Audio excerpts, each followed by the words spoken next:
Hey, what's up, Hope Shot fam? Welcome to another episode of Addiction to Success. Tonight, I have a special co-host.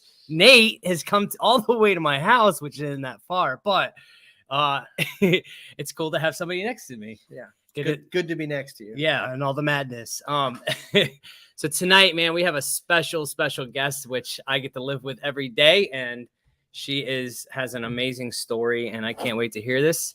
We have my wife, Tiffani, and she's going to share her story of her recovery from active addiction. So, Nate, you want to read the clarity statement, which I'll hand to you right now? Yeah. Okay, hang on 1 second. We're going to read the clarity statement. You can blow it up if you want. You know what to do.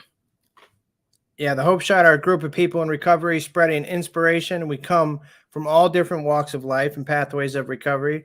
Our verbiage may be different at times, but we all have one thing in common: recovery as a lifestyle. We support all pathways of recovery. Doesn't matter how you get from A to Z, just get there. Thank you for being a part of our family. Thanks, Nate. You're welcome. All right, so what we got on here? We got Terry. What's up, Terry? What's up, Allie? Hey, Terry, I got that book from Travis, man. I'm super excited to read it. So I just had to put that out there. What's up, Lisa, from the other side? What's up, Phil, my friend? All right, guys. So if you guys would please share this live feed. You never know whose Tiffani's story might touch and might help tonight. And I'm telling you right now, this is going to be a good one. So please share this live feed. It supports us and gets us out there. How with that? Nate got that point. Yes, he does. Yeah. All right, so I'm gonna just introduce Tiffani real quick. So Tiffani is my wife, and I will. All right. Calm down. We met probably 10 years ago? Yeah, 10 years ago. Wow, I can't believe it's been 10 years. 10 years when I was out there ripping and running. I just got out of my junkiism and homeless, and I cleaned up a little bit, and I met her, and we were pretty much drinking buddies. And I brought her into my chaos as well, and she has her own chaos, and we were just like two whirlwinds in love, and it could have been like just lust at the time. Who knows? No. But we've both grown up together, and it's cool. I actually really love my life today with her. At one time it was unhealthy. We both were toxic for each other, and today we have such a healthy relationship. We have 2 kids. She's an amazing person inside and out. So I'm gonna let her share her story. So take it away, Tiff. I unmuted you. Don't worry. I don't know what to do. This is really interesting tonight because I actually get to see the comments as we're doing it. So it's really funny. Hi, everybody. Thank you for coming on and watching. I know. I was dying. So anyways, my name is Tiffani McPadden, as he said. Justin is my wife. Nate's my friend. Lisa, hey. Terry, hey. Phil, Gerald, Danny, Dion, hey, guys. I really appreciate you guys coming on and hanging out with us. I don't even know where to start, my story, right? It's always funny because I always feel like I don't have a story, right? So I guess I'll start from the beginning. I was born in Seattle, Washington to 2 loving parents.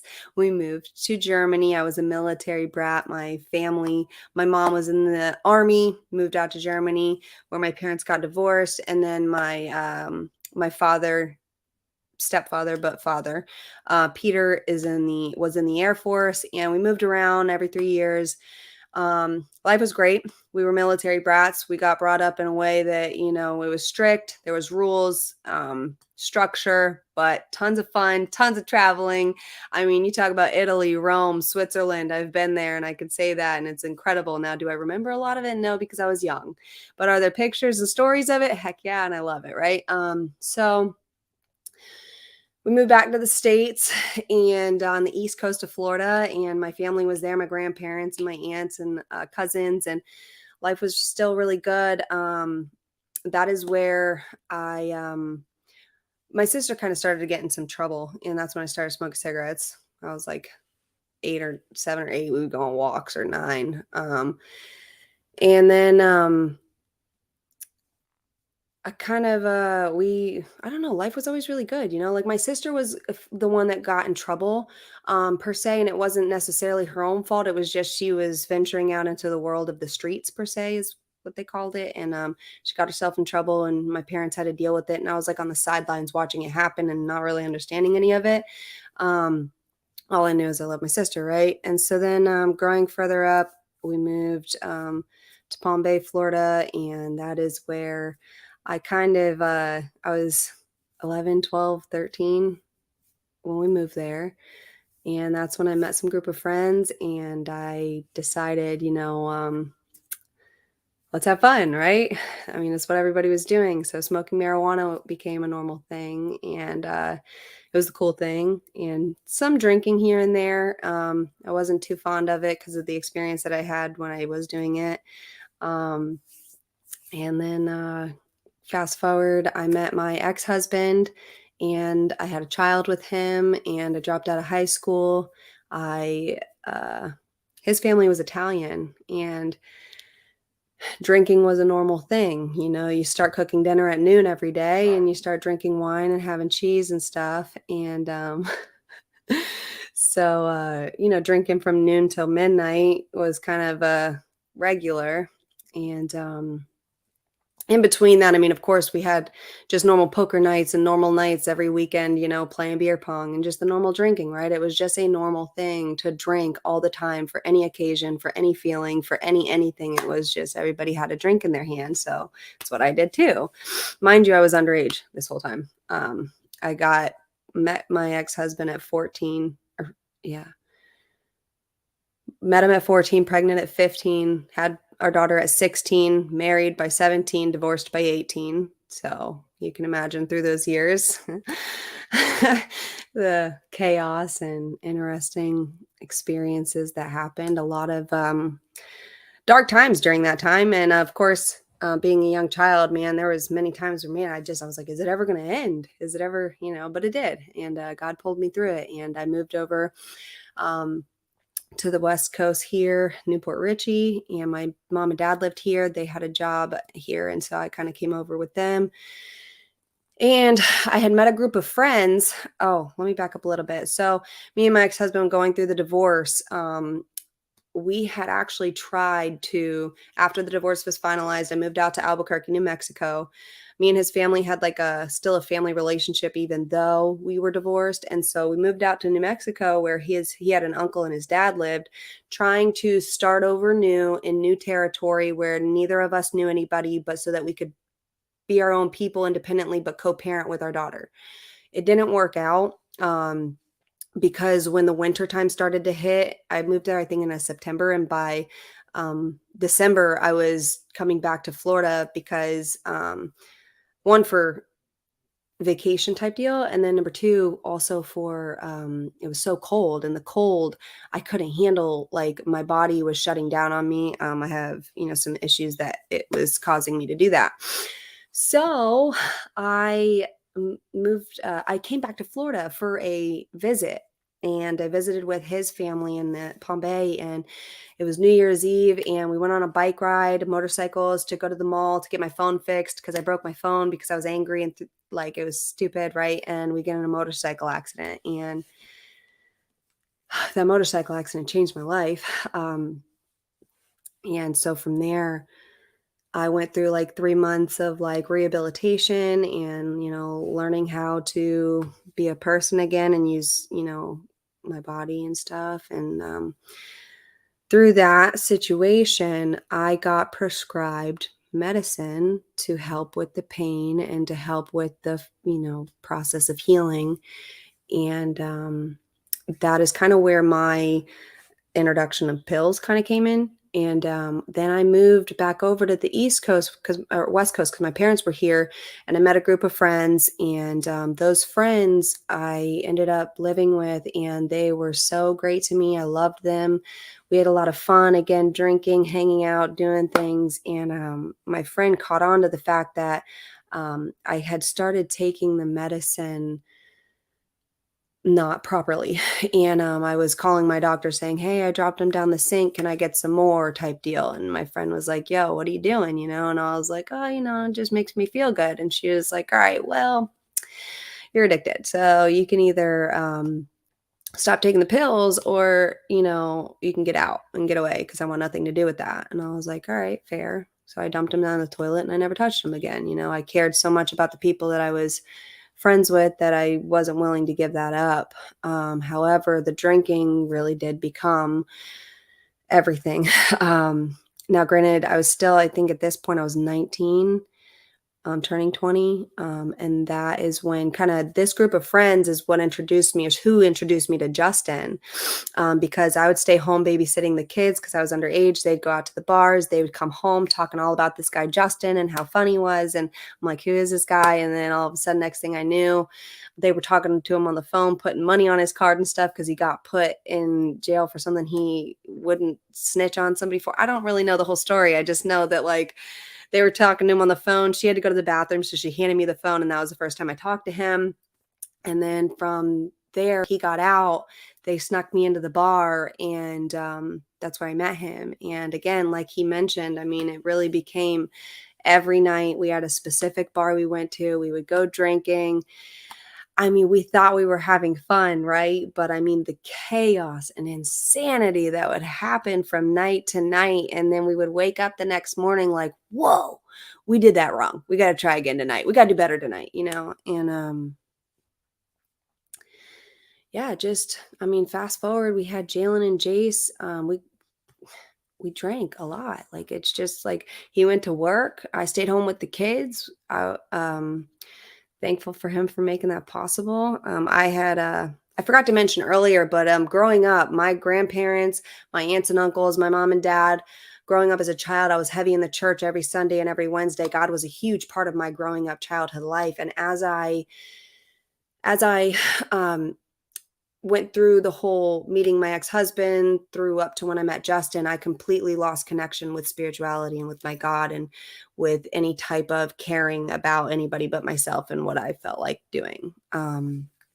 So let's see, where was I? So, I mean, we had Jalen, enjoyed, life and partying and drinking, and then he'd go to work, and it was like this ruthless cycle of just every night a different bar. And then once we had Jalen and Jace, a lot of our friend group, we, instead of going out, we would stay home and drink while the kids would be in bed. Okay, we get to hang out in the living room and throw music on and drink. It just continued and continued and continued. And a certain situation happened, and you would think it was a traumatic experience for me and my husband, really. And you would think that that would have been the wake-up call. I believe now today it was kind of maybe possibly supposed to be a wake-up call for us to stop drinking, and it wasn't. For a minute there, it did slow us down a lot. But then with alcohol, I mean, it just slowly picked back up and kind of was off to the races again, seemed to be drinking all the time. And finally, I really think it came down to Justin had what he had going on, and he decided to change his life, go to meetings, and get himself cleaned up. And as he was doing that, I was fully supportive of it because I'm like, heck yeah, like this is going to answer all our problems. And I would sit at home drinking while he went to the meetings. And he would come home and I'd be either asleep drunk or I'd be drunk. And it came to the point where I think, he had to tell me, he was like, listen, I love you and I want our family together. But if you're going to choose to drink, I'm going to need us to split up because I'm choosing to live a clean life with no drugs or alcohol. And I need somebody by my side who's going to be with that. And so that was kind of like a turning point a little bit in my life where I was like, oh, well, okay, well, I'm not going to choose alcohol over my family. Right. So I kind of stopped a little bit. I'm not proud of these moments, lying and hiding and telling him one thing that I would tell him I wasn't drinking, and he'd go to meetings and I'd drink at home. And a lot of times I'd try to be in bed before he came home. And I held it for myself. I held it from him for a while, but he knew, and then he sat me down again and was like, yo, look, like for real, you got to figure this out because I'm not doing this. And so then it was a huge 4th of July party that somebody was having. And all of, at this point, I had never met any of Justin's new friends, his new life. Honestly, at home, I would kind of pity party myself because I cut myself off from all my friends. I'd cut myself off from anybody and everybody but Justin. And then Justin was out at all these meetings and events and fun things going on. And poor me sitting at home, no friends, nothing to do, stuck with the kids while he's out there living his best life. And I was jealous and, whatever. And so I would drink. And he invited me to the 4th of July party where it was going to be a bunch of the people that he had made friends with, new friends, old friends who were in recovery as well. And I was like, oh, okay, cool. So I actually invited my mom, my dad, we had the kids coming and everything. But I was so much of a coward that I chose to drink on my way going to this 4th of July celebration. And I got there and I, of course, was drunk and I didn't think anybody knew, but everybody knew. And hearing about it afterwards was absolutely mortifying. Because not only did I feel like embarrassed, but I felt so much guilt and shame for the disrespect that I showed towards everyone there. Because it was supposed to be something special. My husband he was my boyfriend at the time, but introducing me to all the people that really mattered and meant a lot to him at that time. And I didn't know what that meant, right? Because these people were the people that helped him find happiness and joy in a new way. And I think that might be, kind of what played into why I didn't want to, because I was jealous that they helped him find something that I couldn't help him find, right? So, I mean, what after that?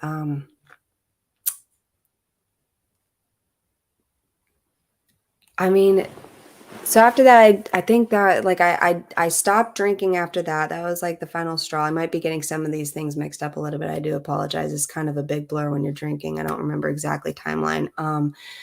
But after that, we were gonna get married and we were planning a wedding. And I was like, all right, I'm not gonna drink anymore. I'm getting married to this man. Like, we're gonna do things right.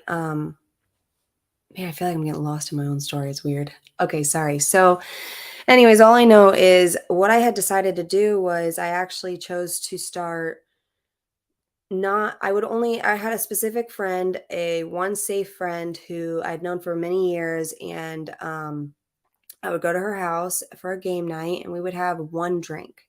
And we would have one drink. And then I wouldn't tell Justin about it because in my mind, I was like, well, we're not doing anything wrong. So we'll just have one drink. And, I'd go home a couple hours later after drinking water and stuff, being safe and doing it the right way. And I'd go home and just not tell Justin about it. Meanwhile, every single time I would want to drink more, I just would choose not to because, I was trying to prove something to myself that I could do this right. However, the craving and the thoughts that were there were like, it was hard not to drink more. And there were times where I tried to think of ways I could go get more. It was the thinking behind it all, right? And finally, so my clean date, that was about, maybe a couple times throughout a year or from when, the wedding planning and stuff. February 2nd, 2020 was my wedding. And that was the last day I had a drink of alcohol. We went to the place to get ready and I had a drink to calm my nerves and to, be able to enjoy the day, I guess you could say. Really calm my nerves in the getting ready process. And February 3rd, February 3rd, 2020 is my clean date but I didn't tell my husband that for a long time. Because after we got married, I felt like, okay, now I can't for some reason in my mind, it was different when I wasn't married to when I was married. Him being my boyfriend made it different than him being my husband. Like there's a covenant between wife and husband when for some reason with boyfriend and girlfriend, I didn't view it the same way. I don't know. It's wrong. And I understand that, but it's what I was thinking at the time. Right. And so when we got married, I just decided it was a little piece of information that he didn't need to know because it didn't hurt anybody and I didn't really do anything wrong. I mean, um, and then it started eating me up inside, right? Because then I had known by this point, I knew people from recovery. I knew people and I loved these people and I understood the steps that we take and the work that they do and to move forward and to live in recovery. And um, I came to a point where I wanted and needed to get a sponsor and I found the perfect one, right? And then she did like this really cool thing that like was so heart touching where I was like, I don't know my clean date. Sometime in December when at one of those points when Justin had to sit me down and talk about, stop drinking. And she was like, all right, well, she opened up her calendar and she like took my finger, told me to close my eyes and took my finger, rolled it around. She said, put your foot down and put your finger down and that's your clean date. And in my mind, I thought it was like the sweetest thing in the whole wide world. And then the rest of that evening, I sat there in the back of my mind. I'm like, I know my clean date. And the lies and the guilt and the shame ate me up so badly because I'm sitting here about to start a process of honesty with myself and with my sponsor. And so then I talked to my sponsor about it. I had to come clean to my sponsor about it, of course, like, hey, listen, I know my clean date and it wasn't the date that we so cutely picked out, so she helped me gain the courage to talk to my husband about it because, of course, I was deathly scared to tell him that my last drink was our wedding day. It's embarrassing and not okay, right? And so I told him, and his reaction was, oh, okay. And then we get in a little more conversation. He's like, the only person you were hurting was yourself. And I'm like, yeah, I mean, it did hurt, just so much guilt and shame, and just the simple thing of hiding drinking. Like if you have to lie and hide about drinking, period, you're doing something wrong. And it took me a minute.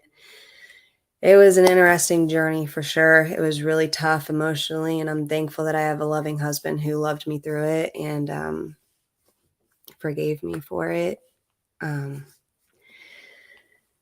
So then, I thank God the drinking was over. The lies were over. I felt like that huge weight lifted off of me. Like I can finally live in pure peace of knowing that like I don't have anything to hide from anybody at all about anything. And so me and my sponsors dove into some work and I got to get honest about some things and I got to really work through some things and see some things about myself that I didn't quite know before, and then finding out about it was really cool because I got to work through it. Right. And then, 2021, March of 2021, God, I don't want to talk about it. But it's an important part of my story, I guess. Right.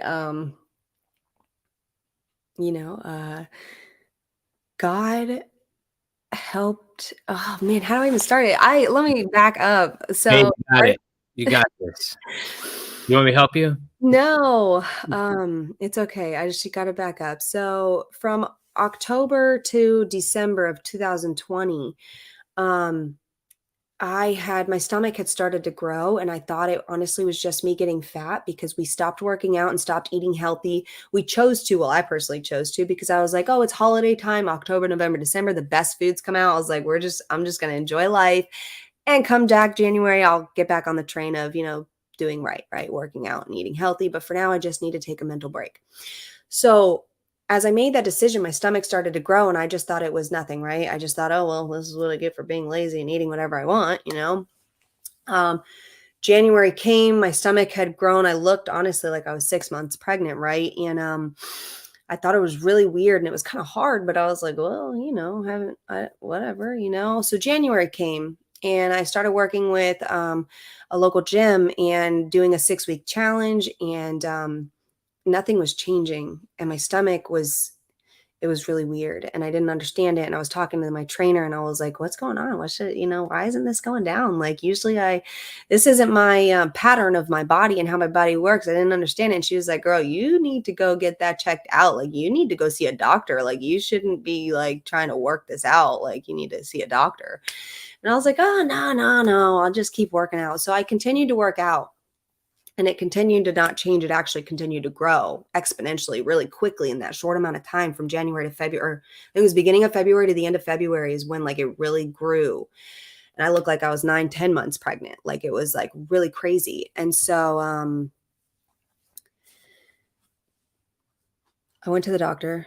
The doctor immediately said that I needed to go get it checked out. I went and got it checked out. And the results came back that it was a tumor. I'm like, a tumor? Okay. So she was like, I went and got this appointment set up to go get it looked at. The doctor, the oncologist or the doctor looked at it and was like, all right, we're setting you up for surgery. It could possibly be cancer. It could possibly just be a tumor, benign. Like, all right, I got to have surgery. And not only do I have to have surgery, but I got like 6 weeks after that and not do anything because it wasn't just like a little surgery. It was a 22-pound tumor that like they had to cut, from top of my stomach all the way down to, and the fear through that, finding that out, just the surgery alone. I mean, I was freaking out, and I am thankful that I have a support group that talked through it with me, I didn't choose to go pick up a drink. I didn't choose to go use because that is God all I wanted to do. I can't lie, I wanted to run away from what was happening to me. But I had a support group to talk about it with, and that's exactly what I did. I had a husband who I got to, love me through it, and I had kids and parents and family. Like I really truly had people at this point, thanks to being in recovery. I had people around me who cared. And so I had the surgery.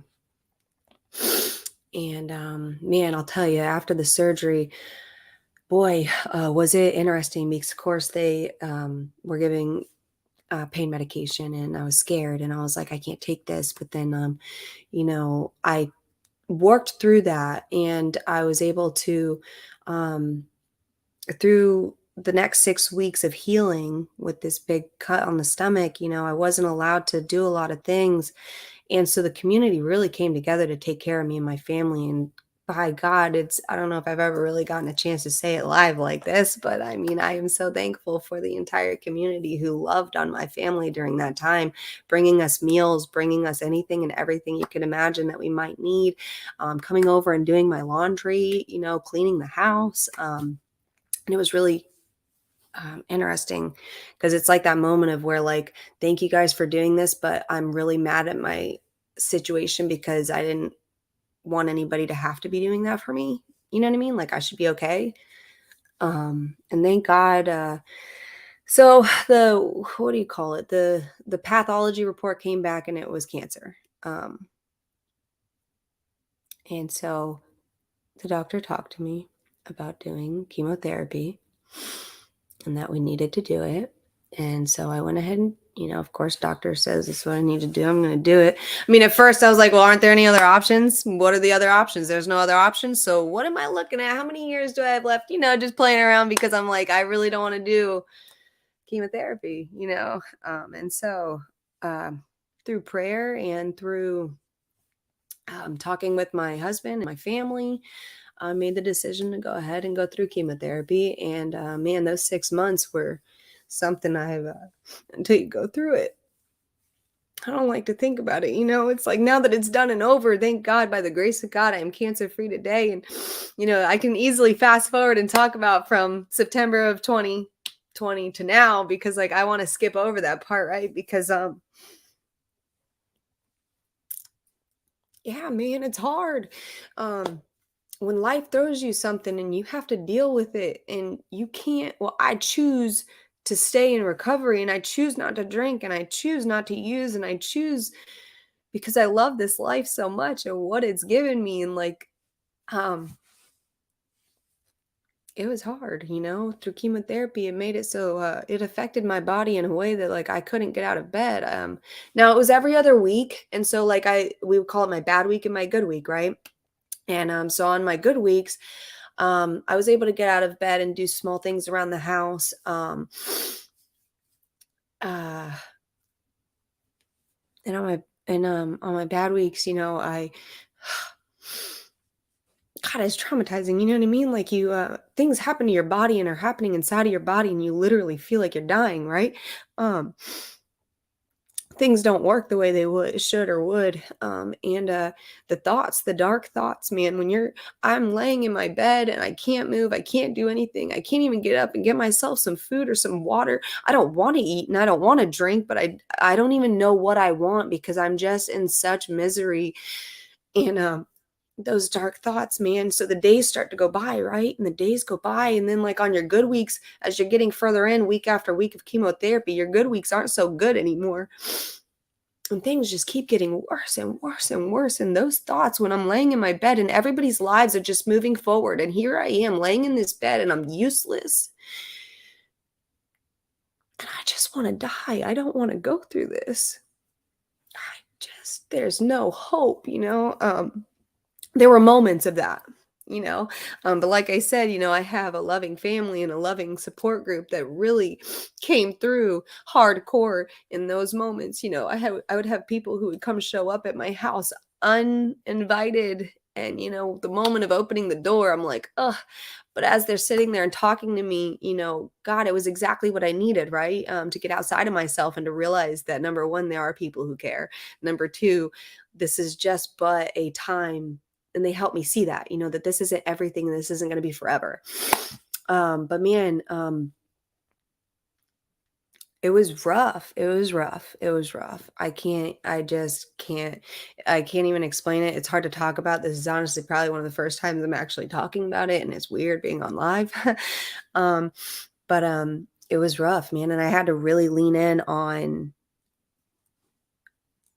acceptance and on willingness, right? The willingness to accept what is happening to me, and the willingness to remember the steps that I had walked with my sponsor, the work that I've done. I had to really work hard with praying to God, and he brought me up and out of many of those dark holes, because they happen more often than I'd like to admit.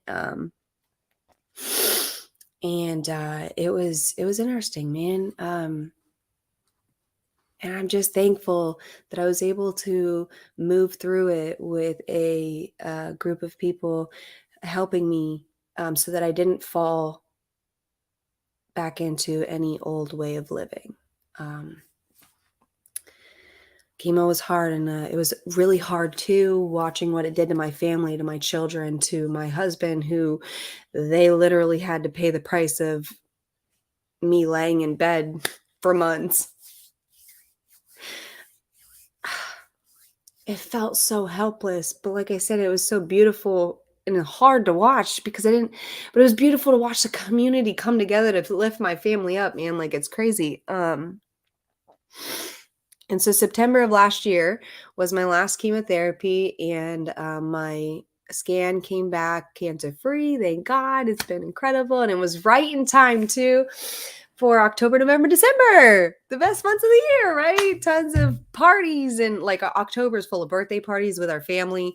November, of course, is full of, October and November, Halloween and Thanksgiving fun. It also includes my birthday, includes a lot of other people's birthday. Like, it's just, and then there's December and Christmas. I mean, come on, the incredible things that get to happen. And so this past October, November, December, I can honestly say I feel like was the absolute best few months of my life, because going to each little thing and every tiny, like not tiny, but like at each different thing that I got to do, I viewed in such a different, like, my eyes are new.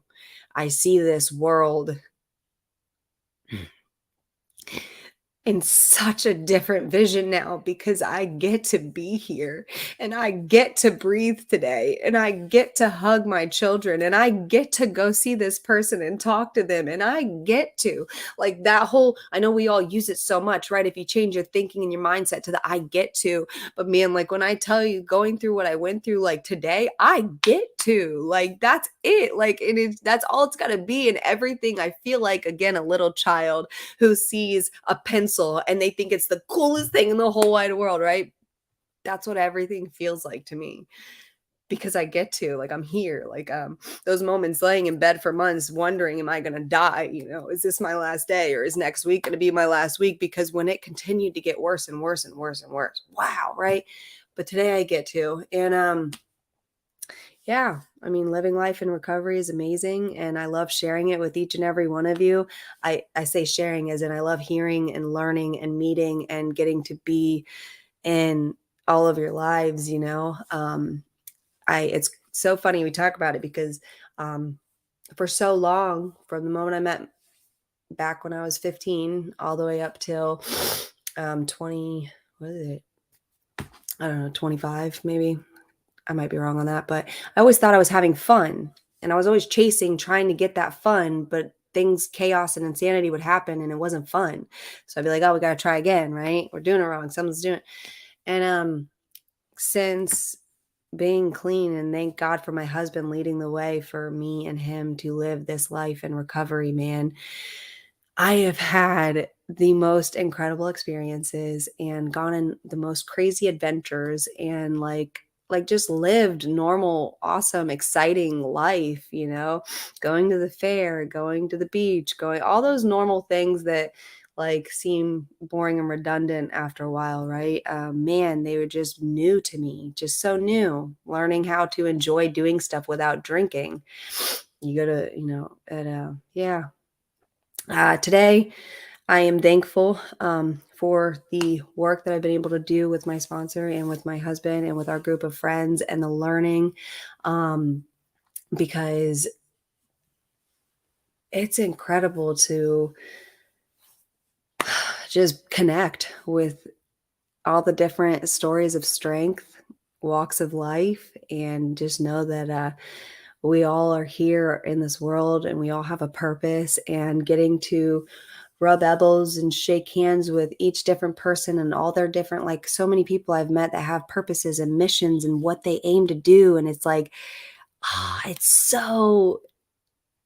it's really cool. Like, it's just, I tell you, I feel like a little kid listening to people's stories because it's like, I can see them making it happen. Right. And so, it's just really cool being a part and getting to meet people and hear the stories and watch the changes that are being made. And, you know, 10, 20, 30 years from now, all of us are going to get to, I don't know. I'm just excited for it all. I think I'm done with my story. Babe, right there. Amanda said it best. This is by far one of the best stories and testimonies I have witnessed. And I am super like, I get to share, I get to have you in my life and share you with the world. You know what I mean? But like, sometimes I don't want to, but like I've always told you, you're just a bright light in this world. And you know, the one thing that you did leave out, and I will say this is why it was so scary, the whole situation with the cancer, because her dad passed away the year before Yeah. from pancreatic cancer.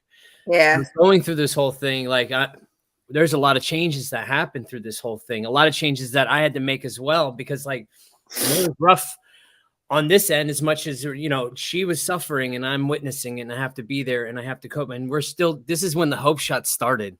So the whole thing of this hope shot going through, Yeah. why we're still going on every Wednesday, every Sunday, you know, we're still coming on, we're doing this thing because we see it.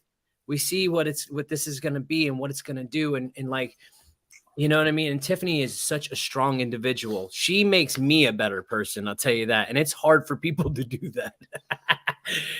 I make you a better person. Yeah. I feel better just sitting next to him, I swear. Nate, you want to say something real quick? You know? I do, man. I certainly do. What's really inspiring to me, and how, like, before I got into this deal, I didn't really have, I didn't understand what God was, or miracles, or something divine, and all these, these words I heard tossed around generically that I thought, I'd probably make fun of you if you said them. And until you get into this deal and start to connect with some people and turn on to this deal, you finally start to get to see what all these words truly mean. And for example, like a clear definition of God working in all of our lives is that, you know I didn't Justin and we weren't close. We probably heard each other's names in passing. I didn't know Tiffany. I didn't know, and then all of a sudden we were in each other's lives, and then this happened. you know and the way it all happened is, so from the connections that happened, Tiffany met her sponsor, who is somebody I grew up with, that Justin had grew up with them, and we all kind of grew up around each other, and we all connected and found a new purpose together. And this and when Tiffany was struggling, and obviously Justin's struggling, so Lisa's picking Tiffany up, Johnny and I are picking Justin up, and we're all just there for each other. And then Caesar and Kelly come in, and we just, this is like really the how the Hope Shot really bonded together, through, and which is just a lot like my disease, my struggle, my past. The most tragic of instances were like the breeding ground, the very foundation for every miracle and beautiful thing that came in my life and that is yet to come. And that's exactly what Tiffany, and it was, what a fucking gift it is to see somebody and to witness like something so godly and so divine, and see faith and hope and miracles, like not just some fantastical word you read in a book, but see him manifest right in front of your face. And I got to see that not only in Tiffany's struggle and her strength and her ability to hang on and keep moving forward, but in Justin's as well. Because I mean, like, Justin was struggling like bad, and to be able to show up and be a friend, and to practice what we've learned, in this process with each other, it's just, I'm so grateful, man. And it really bonded us, this whole Hope Shot family together. And I just can't say enough good things about my new friends, man. It's funny because sometimes you just meet your people. Like, I feel like Justin and I have been friends since we were kids, and we share this bond, and their kids love me. It's just weird, man, how God sees fit to put people in your life that you need at the exact moments. And I promise, man, you keep coming around this deal and plugging in and showing up in other people's lives and yours as well. I pray everybody has an opportunity to experience such connection and bonds, and have people like Tiffany and Justin in my life that just mean the world to me, that I would do anything for, and I know they would do the same for me. I feel like we need to hug it out now. I fucking love you, bro. Oh, cute. No, listen, we were at a meeting last week with Steve shares. Steve is such an awesome dude. Oh, that's so good. Lit the floor on fire. Well, Tiffany set the fire and he just threw gas on it. So Tiffany was a 10-minute speaker at a meeting, and that was the first time she's ever done it. And I'm like, yes. But Steve, he was talking about, if these people were not at the right time, at the right place, at the right moment, set on his path, he would probably not be there.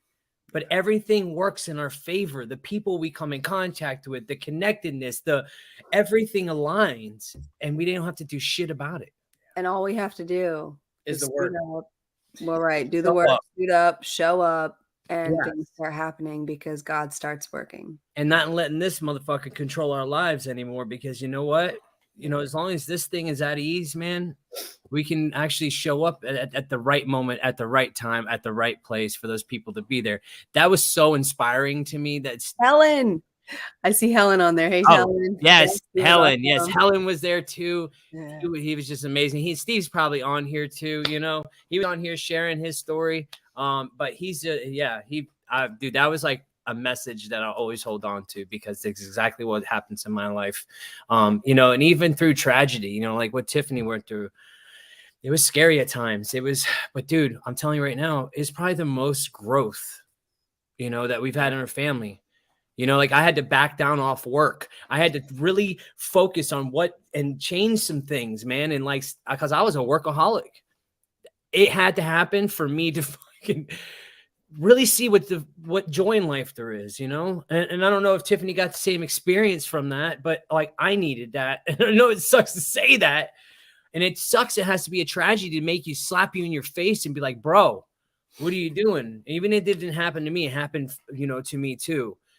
But I had to suit up and show up and be there for her. I can't let this thing bring me down. And like, I can't be there for her as an individual, as a husband, as a friend, as all of it, you know? And I just love the shit out of you, babe. And like our life today is amazing. And like, I'm super grateful that like, We can't hug it out. This isn't fair. Nate, you got all the hugs. No, I No, can't but really, relate. I mean, like, no, but like you said, though, it really is cool how it works out. I mean, the coolest thing. So, like you said, the tragedy, and I think Nate, you touched on this too, is like, so through that whole experience, now, mind you, the 2 years prior to finding out about cancer, me and Justin had been hardcore, honestly, to get ready for our wedding. And then we continued with it afterwards. Hardcore, all about physical health, strength building, getting muscles. That was like our focus, right? And then we go through the whole cancer year and it was completely like shut off the whole, who cares about physical health? We're just trying to live. And we had to eat out because I'm not going to cook and do dishes. It just doesn't work for me. You know what I mean? Like we had to find a balance. I go over here. There we go. Balance. Right. And so through the cancer year, it truly, I feel like it was our year of learning emotional and mental health. Like we had focused so hardcore on our physical health, where like last year, our mental and emotional health came to the forefront and we had to focus and work hard on it to keep it right, to keep it where it needed to be. So we didn't fall back into old behavior, you know? So. And also like, I mean, your story is just a testament to what we can endure through recovery. You know, like I remember when I gave this stuff like a chance before this time, and I could find any excuse, any reason to go back out because I didn't really buy into this deal. You know what I mean? But once you truly buy into this and truly connect with you know, a sponsor or mentor and whatever you believe in, there's nothing really that can shake that, man. There's I mean, my you know, cancer, my first year in recovery, my mom died. I lost my daughter, rights to her permanently, you know, like, and the things we're able to endure through recovery is it just amazes me when, before, you know, before I had this connection, before I had this gift of recovery in my life, you know, my only excuse was to wake up. You know, if I woke up, that was a good enough excuse for me to go do my thing. And it's just crazy how but you know what, and I say that, but it's not really crazy because I mean you show up here and you do some work and you keep connected and you know keep doing the next right thing, and I see it happen again and again and again, these miracles occurring. So it's not really that crazy anymore. You know, it's become pretty common for me to see miracles happen on a daily basis. For people that are really serious about this and put their recovery first. And yeah, it's I like that. Amanda said it's not odd, it's God. yeah, exactly. You know, I got a few comments already. I want to read this one because I've seen it up there and it's super cool. It's Misty. What's up, Misty? Good evening. Just to inform everybody, I was struggling to find a place to live, and you all told me to stay positive and not give up, that someone would accept my felony. And guess what? I'm in my own apartment with my son. This is the first time we have lived together in 9 years. So humble, so blessed, and thankful. Going on 18 months over. Thanks for the encouraging words. Dude, you just gave me goosebumps, yo. Yay. Like that is a freaking amazing. That's pushing through with the nose, going through it. And then till that one yes that's going to change your life, you know. Congratulations, Misty. Man, thank you for sharing that with us. This is the stuff we're talking about, you know, sharing this with us as well. This gives us hope. Like it really does, you know, if you know, it takes all of us, man. This is a community of people lifting each other up, showing positive, that recovery is positive and that we can do this together. You know, it's about togetherness. You know, this is why we come on here every week. This is why we did this through the whole year of Tiffani going through chemo, you know, because there's something about this as special, you know. Social media could be a powerful tool or it can be a negative one. We choose to use it as a powerful, positive tool. And, you know, this is just amazing. So let me go back down here because I had to read that one. Tiffani, you're an inspiration. Your voice and story is going to help so many people. It's going to build so many people's confidence in sharing their stories. And where's that one you were talking about? Where's this not odd? It's God. There it is. It's not, she says not odd. I It's love God. it. That's awesome. I like it. Well, that's it for tonight, guys. We appreciate y'all being here, being interactive, commenting. Thank you so much, babe, for agreeing to share your story. I don't want to call her out, but I will say, so you guys mentioned how, so last Friday it kind of got thrown at me, hey, you're going to share. And I'm like, no, I'm not. And they're like, can you? I'm like, okay, I guess, but I've never shared before. And it kind of worked out, right? It's always right timing, right place type deal, because I went up and, well, before being my sponsor prayed, and I went up, I shared, and I came down and I was like, I have no idea what just happened, but I did it. And like, I finally like broke that like bubble, right? I finally shared for my first time in front of a group of people because, and then tonight they were like, hey, Tiffani. And I'm like, okay, well, I did it. I just did it. So we're going to do it again. Okay. Yeah, listen, sometimes we slack, you know. This week we've been doing training because we have a nonprofit, which we're, you know, trying to make our county better. We're trying to keep going, keep moving forward with what this has started. You know, this is just, it wasn't supposed to get where it was, but guess what? God shows up and does it for us. And we just show up and suit up and keep moving forward. So we're doing training to become an RCO in our community. And this week, we've all been in training. So it's super cool. You know, we got to present to our, you know, to a bunch of leaders in our community through a coalition, which is really, really cool. So yeah, super cool things, man. Stay on the journey with us, man, and keep riding with us. And thank you all for being here. Yeah, we appreciate everything. Your all support is that's why we're here. Yep. Yes. Thank you, Bodie. Thank you, Terry. Thank you, Veronica. Thank you, Amanda. Amanda, I look forward to hearing your story when you're ready. So this Sunday, guys, we're going to be doing our topics, talking about recovery, and we're all going to be on there. And we hope that you join us then, 8 p.m. this Sunday, right here live on the Host Shop. Until then, good night. Love you guys. Night.